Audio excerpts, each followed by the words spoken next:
Mga kabante, sa napakaraming hamon noon na kinakarap po ng ating bansa, iba ata na ilagay natin, ano, iba ata. Ito na lang. Tila talaga hindi na po mawawala ang ugali ho ng ilang politiko na gustong makisawsawa sa pamamahagi po naman ng ayuda. Nito pong linggo, nagbabala ang Department of Social Welfare and Development laban ho naman sa tinatawag na EPAL. Yun ang mga opisyal na pilit nagpapapogi sa gitna ho ng paghihirap ng mga mamamayan. Ayon ho sa DSWD, makararating ang tulong sa mga mamamayan kahit wala ho ang mga politiko.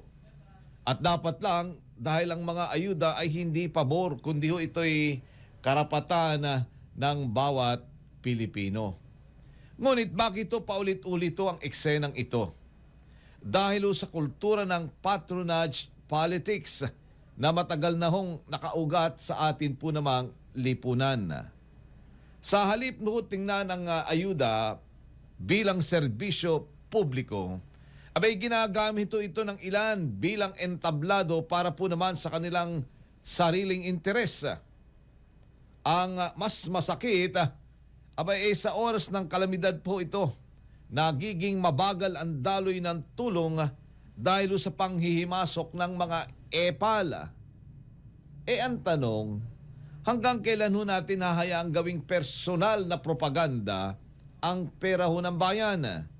Hanggang kailan natin titiisin ang mga tarpaulina, ang mga logo at pagmumukha ng mga politiko sa bawat sako ho ng bigas? Kung tutuusin ho mga kaabante, malinaw ang mensahe po ng DSWD. Hindi kailangan ng politiko para makarating ang tulong.